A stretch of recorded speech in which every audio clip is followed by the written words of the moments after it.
todos.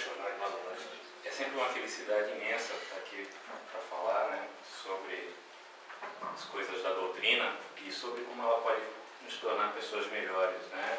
Afinal de contas, é essa a função principal de toda religião. E, na verdade, o meu interesse hoje, né, é trazer um pouco aí uma visão sobre a transição planetária que está se fazendo, né, e como isso vai mudar nossas vidas e como que a gente pode se preparar para ela. Em termos astronômicos, o planeta Terra é um planeta jovem, circulando em torno de uma estrela jovem, que é o Sol. As últimas medidas radiométricas aí mais atuais, né, elas dão conta de que o planeta Terra tem em torno de 4,5 bilhões de anos. Isso, lógico, encarando com a nossa vida de encarnados, né, nossas vidas curtas, parece ser muita coisa. Mas em termos astronômicos não é muito. Por ser um planeta jovem e ter toda a quantidade imensa de reações que ocorrem aqui em cima, as placas tectônicas não soldadas ainda se movimentando, o mar de magma todo se movimentando debaixo da Terra, acontecem muitos fenômenos de ordem geológica, maremotos, tsunamis. Mas é engraçado porque a gente percebeu que desde o início do século XXI, parece que tem aumentado muito essa quantidade de ocorrências, né? A gente lembra aí que ocorreu o furacão Katrina, né, que tirou a moradia de muitas pessoas em Nova Orleans. Aconteceu o tsunami na Ásia, né? Aconteceu terremotos no Haiti. Isso tudo nos faz pensar se a gente está num final de ciclo. E na verdade a imprensa noticia muito, né, com estardalhaço, como se fosse realmente um final de ciclo, né? Mas não, é algo natural. É algo natural que acontece em qualquer planeta jovem como a Terra. Esses fenômenos, eles atingem milhares de pessoas, milhares de vidas. E a gente tem que entender também que não só as pessoas que falecem, né, que desencarnam nessas ocorrências, são atingidas. Seus familiares também perdem os familiares, perdem até os documentos pessoais. E a gente não sabe a dificuldade que isso traz na vida prática, né? Só que, na verdade, ainda assim, são ocorrências naturais. O que acontece é que, com a velocidade da comunicação, tudo que acontece, em 5 minutos a informação já voou o mundo, né? Todas as pessoas já estão sabendo. Outra coisa que acontece também é o aumento da população humana na Terra. Então, a maior parte dos fenômenos naturais que acontecem em locais que têm moradia e atingem as pessoas. Não é o mesmo que acontecia há 100, 200 anos atrás. Assim, mais ou menos 100 e poucos anos atrás, na Sibéria caiu um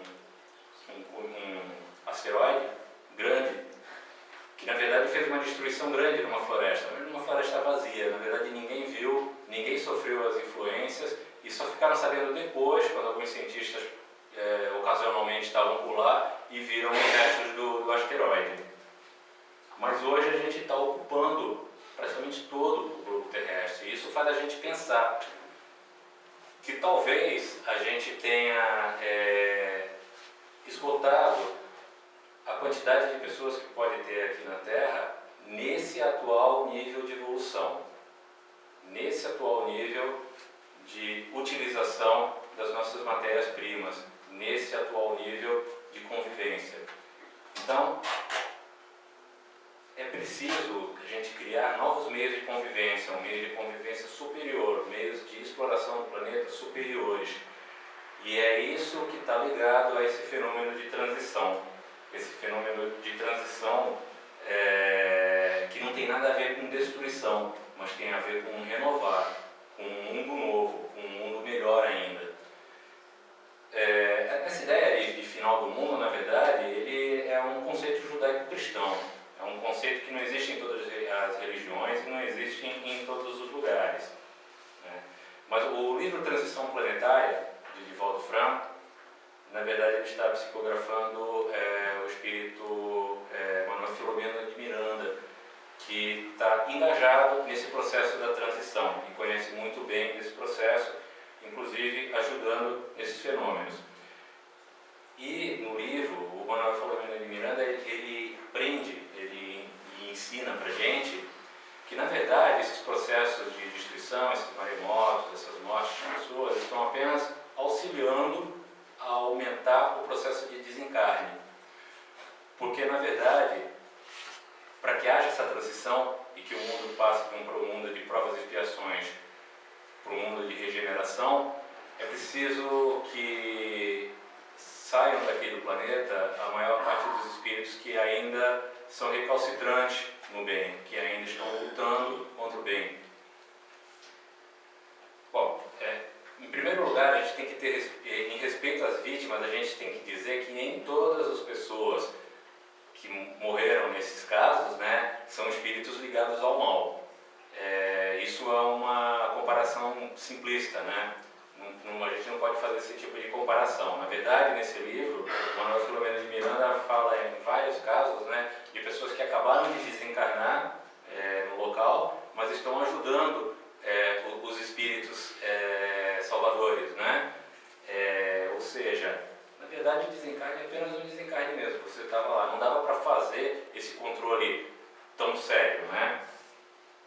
E esses espíritos maus, eles, na verdade, eles vão continuar seu estágio de evolução, do mesmo jeito, porque Deus dá essa oportunidade para todos os espíritos, e todos os espíritos vão conseguir passar por essa evolução em algum momento. Uns mais lentos, outros não. Mas o que acontece é que não vai caber mais para eles o local aqui da Terra, porque a Terra vai mudar o nível de vibração da Terra, o nível de pensamento da Terra. É difícil da gente pensar assim, poxa vida, né? Mas essa transição era para ser uma coisa boa, né? Por que um processo desses precisa de uma destruição, de alguns focos de destruição, né? Que na verdade a gente tem uma visão curta, né?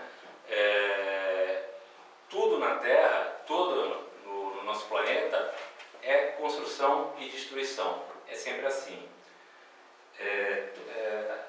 Algumas religiões, elas têm esse conceito, né? Os hindus, há 5.000 anos atrás, eles já falavam nisso, né? Nos livros sagrados deles, né?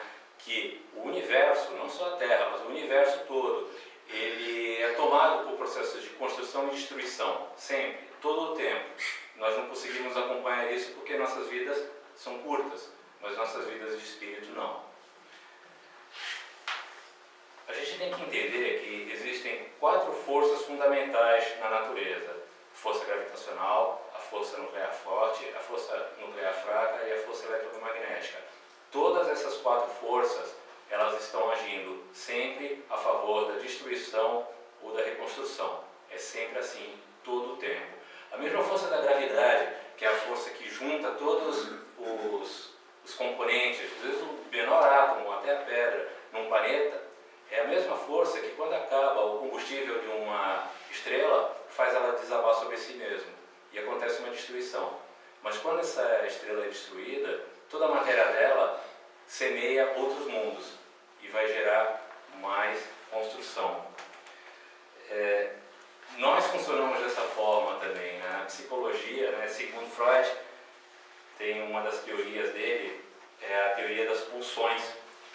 E ele fala que todo o instinto humano, sem dúvida, ele sempre trabalha a favor de 2 instintos básicos: ou o instinto da reprodução ou o instinto da destruição. É sempre para isso que nossos instintos funcionam. Só que assim, não é outra coisa que fala o Livro dos Espíritos, né? Na questão 728, textualmente ele fala: é preciso que tudo se destrua para renascer e se regenerar. O que o homem chama de destruição não passa de uma transformação que tem por finalidade a renovação e o melhoramento dos seres vivos.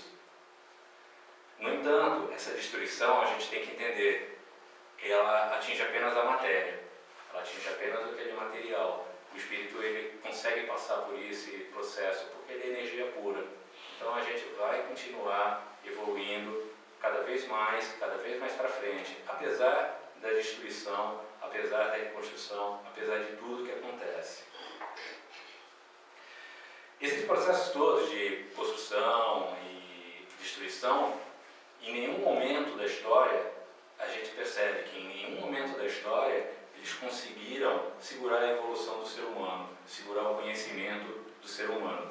Se você perguntar para qualquer estudante de segundo grau qual é o momento mais triste que o conhecimento menos floresceu, né? Todos eles vão falar que foi o início da Idade Média.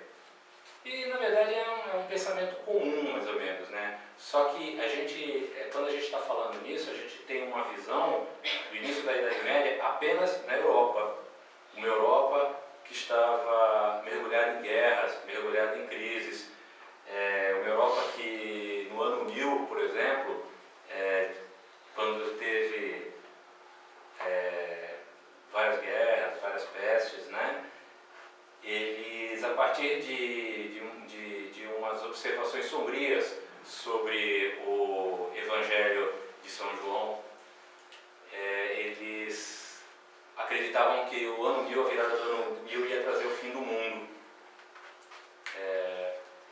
E todas as pessoas assim sofreram muito. Então é interessante você ver que nas crônicas da época se fala muito disso. Sempre tem sinais de que o fim do mundo está próximo. É um incêndio inexplicável ali, é um eclipse, né? Tudo como sempre existiu em toda a Terra. Muitas pessoas se suicidaram nessa época, muitas pessoas doaram todos os seus bens, principalmente para a igreja, nessa época, para ver se conseguiam ser salvas de alguma forma, e a gente sabia que o fim do mundo não ocorreu, né? Mas, como eu ia dizendo, essa parte da evolução, ela não consegue ser segurada. Esse conhecimento que não existia na Europa, ele continuou florescendo no mundo islâmico, no mundo muçulmano, na região árabe, né? E quando os europeus chegaram lá, a partir das cruzadas, eles tiveram contato novamente com todo esse conhecimento, principalmente conhecimento de medicina, principalmente conhecimento de arquitetura, e levaram esse conhecimento todo para a Europa. E foi esse conhecimento que deu origem às grandes descobertas, que deu origem ao Renascimento, que deu origem a mais um surto de evolução. Então é sempre assim, a evolução material ela vai e a evolução moral ela vai junto. A gente não tem muita noção disso, né? A gente acha que só se evolui materialmente, né? Porque a gente tem essa visão aí meio triste, né? De que o ser humano ele só está preocupado com dinheiro e tal. Mas o que acontece é que a evolução material ela é mais visível. É muito mais fácil você noticiar uma cura de uma doença, ou você noticiar uma nova tecnologia, alguma coisa do tipo, do que você noticiar a ideia de uma nova forma de convivência. E isso tem florescido, esse conhecimento também tem florescido, embora a gente não tenha muito conhecimento, mas a comunicação não violenta, novas formas de se relacionar com o próximo, a tolerância, né, a tolerância de religião, a tolerância de política, a tolerância de escolha sexual. Isso é uma coisa que tem crescido muito no mundo e a gente não tem visto isso. Isso faz parte da evolução moral.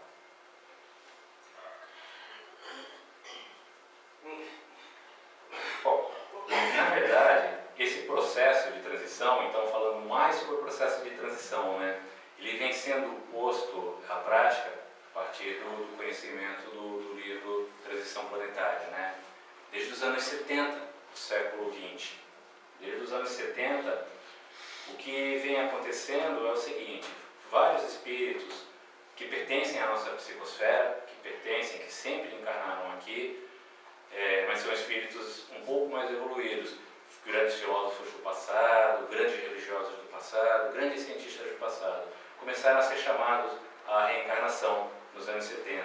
E cada vez mais, né, é um processo assim, que sempre aconteceu, eles sempre foram encarnando aqui, né, porque eles estão atentos à nossa psicosfera, estão ligados a nós. Só que o processo nunca foi tão rápido como está sendo agora. E aí o que acontece é que, a partir agora do século XX, começaram a haver outros espíritos. Esses que não eram ligados à nossa psicosfera, nunca encarnaram aqui. São espíritos de Alcione, que é uma estrela que fica na constelação das Pleiades.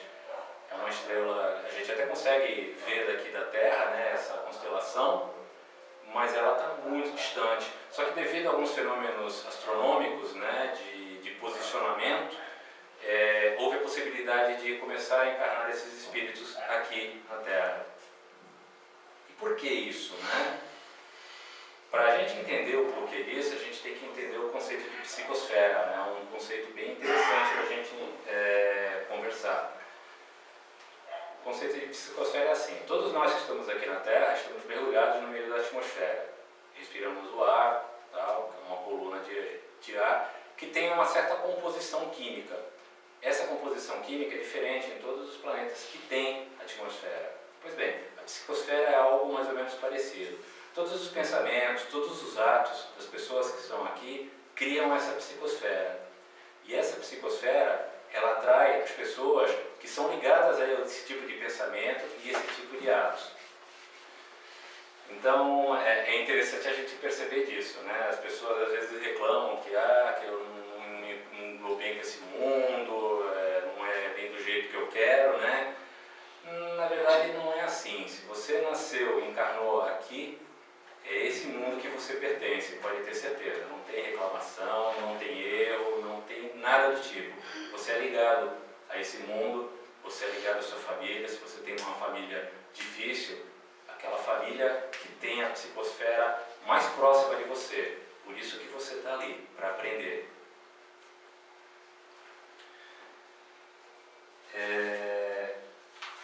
E aí esses espíritos de Alcione, eles vêm para cá justamente para isso. São espíritos que são superiores, que já têm uma vivência muito maior do que a nossa, já passaram inclusive por essa fase de transição. E é para melhorar a nossa psicosfera, para a gente começar a atrair apenas espíritos mais evoluídos. A gente sabe disso, né? A gente percebe, não precisa de ser muito observador para perceber que as crianças que têm vindo ultimamente são crianças diferenciadas, né? Eu não sei quanto a você, mas eu tenho uma dificuldade tremenda com tecnologia. Para mim, isso aqui é um pavor, tem muito botão aqui, né? Para mim, só o liga e desliga, e o volume e o canal já era o suficiente. E a gente vê que as crianças hoje em dia, elas conseguem ver a tecnologia com muita facilidade.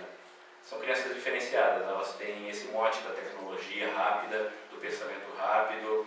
É engraçado, né? Porque a gente vê as crianças hoje estudando, elas estudam, escutam música, veem televisão, etc e tal, né? E a gente acha absurdo, né? Absurdo, como é que eles estão prestando atenção? É uma coisa que pra gente é difícil. Eles estão treinando, porque na verdade essa é uma evolução que os computadores já receberam nos últimos 20 anos e as pessoas vão receber. As pessoas vão se tornar multitarefas, vão conseguir fazer várias tarefas ao mesmo tempo. Isso é uma coisa de espíritos elevados, muito embora falem que não, que está tudo errado. Não, a evolução ela caminha sempre para o bem, a gente tem que ter fé que a evolução caminha sempre para o bem. E aí a gente pensa, qual é a nossa função nisso? A função dos pais é muito importante, né? É muito importante. É tão importante porque esse livro Transição Planetária ele traz uma coisa muito interessante. Ele fala que, na verdade, a gente pensa, poxa, as crianças são tão evoluídas, né, e elas vão reencarnar em determinados lares. A gente não tem nenhum controle sobre em que lar, né, eles vão reencarnar, né. Como é que a gente vai ter o controle de que eles vão ser realmente educados, né? Bom, o mundo espiritual já pensou nisso. Então, a maior parte dessas crianças, né, elas estão tendo um controle muito maior, muito forte de como vai ser o seu processo de reencarnação. Inclusive, uma coisa que não é muito comum nos processos de reencarnação, mas os pais, antes do nascimento, das crianças, eles já são levados em sono através de deslocamento parcial para ter contato com esses seres que vão encarnar, para ver se realmente eles têm afinidade. A gente tem que ter muito cuidado com essas crianças novas que estão nascendo aqui, porque a gente tem que entender para que esses espíritos de Alcione são espíritos que estão fazendo um favor muito grande para a gente. Pensa, eles são espíritos que são evoluídos, eles estão vindo com um corpo que vai limitar muito eles. Então, para eles, é um tipo de sofrimento, mas é um tipo de sofrimento que eles estão aceitando de bom grado, porque eles estão empenhados na evolução, do jeito que a gente deve estar um dia. E como que a gente vai fazer para participar disso, né? Um dos pensadores mais influentes do início da fase cristã foi Agostinho de Hipona. Agostinho de Hipona é um bispo africano que ficou conhecido no mundo ocidental como Santo Agostinho. Ele tinha uma visão de filosofia, uma visão que era muito ligada ao pensamento cristão, mas era uma visão libertadora. Por isso que ele influenciou tanto na época e até hoje influencia tanto. Agostinho de Hipona, ele tinha uma visão de que na doutrina dele, Deus tinha conhecimento de tudo, do presente, do passado e do futuro. Se ele tinha conhecimento de tudo, já se sabia de antemão quem ia ser salvo e quem não ia ser salvo. Independente disso, ele tinha uma visão do livre-arbítrio, sim. Ele acreditava no livre-arbítrio das pessoas. E aí você vai dizer, poxa, mas acreditava no livre-arbítrio como? Se já se sabe de antemão se a pessoa vai ser salva ou não, no que diferencia a minha vida? Bom, ele tinha uma visão da seguinte forma, ele achava que a gente tinha que viver da melhor forma possível, fazer as melhores escolhas possíveis para que a gente pudesse perceber em nós mesmos que nós estamos preparados para a salvação. É uma visão que gera muita discussão filosófica, eu sei, até hoje gera muita discussão filosófica, mas na doutrina espírita ela traz uma ideia que é muito interessante, porque na doutrina espírita a gente sabe que a evolução é uma força individual. Cada pessoa tem que se preocupar com sua própria evolução. Então, essa questão de Agostinho de Hipona, para nós da doutrina espírita, significa perguntar para si mesmo cada dia: eu estou fazendo as escolhas certas? Eu estou levando a minha vida corretamente, de forma a entender que eu estou preparado para essa transição? Santo Agostinho sabia muito disso, porque quem leu o livro dele, Confissões, sabe que a vida toda dele, ele foi tomado por essa dúvida, a dúvida das escolhas certas, do fazer o que era o correto e o ético conforme a ideia cristã.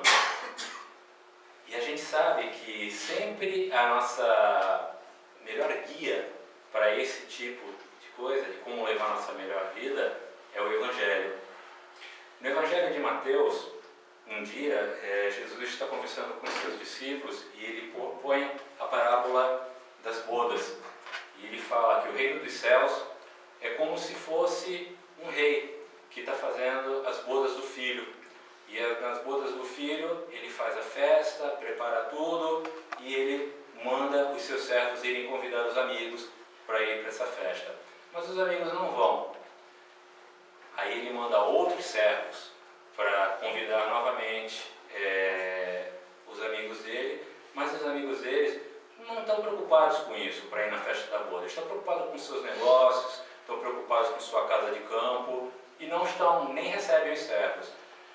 E na verdade alguns até matam os servos, né?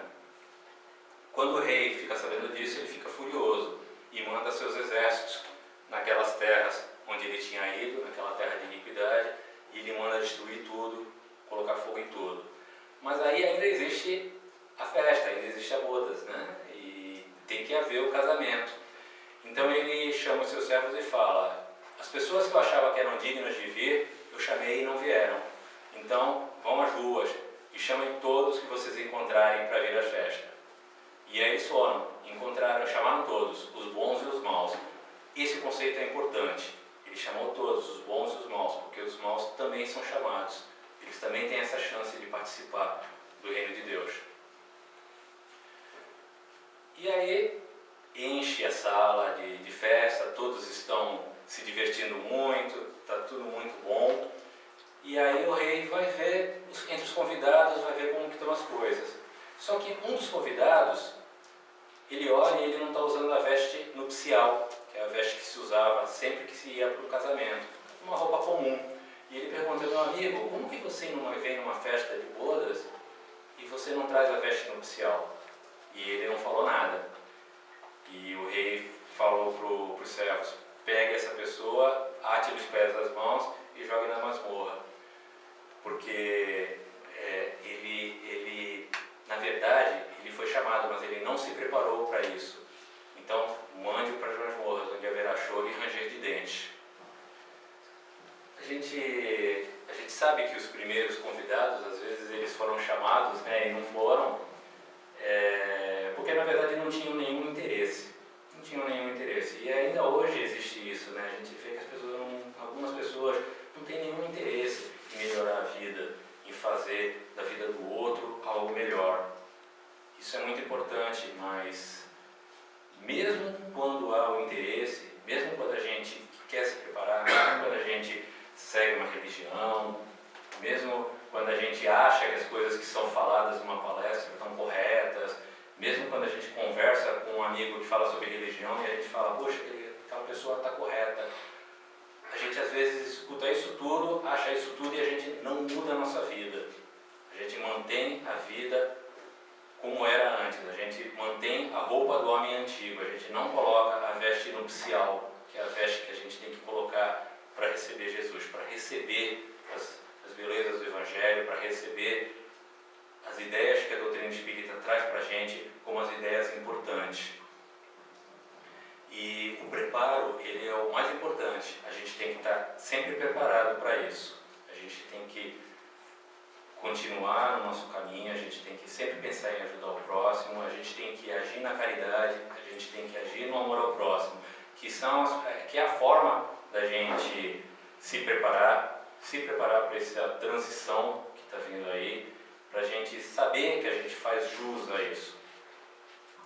Eu quis falar desse assunto porque, para mim, é um assunto de esperança. Embora fale de destruição, embora fale que os maus não vão acompanhar a gente é esperança para a gente, porque está tudo nas nossas mãos. Está tudo nas nossas mãos. Cada um de nós tem o guia correto. Tem o guia do Evangelho, tem o guia do estudo, tem o guia do esclarecimento. E a gente sabe que a vida do amor ao próximo, a vida da caridade, só traz felicidade. Às vezes a gente, né, que nem na festa aqui de domingo, né, é tão pouco que a gente faz, né, mas o que a gente recebe é muito grande, é um negócio que impacta muito, é um negócio que você faz muito pouco e você recebe muita coisa.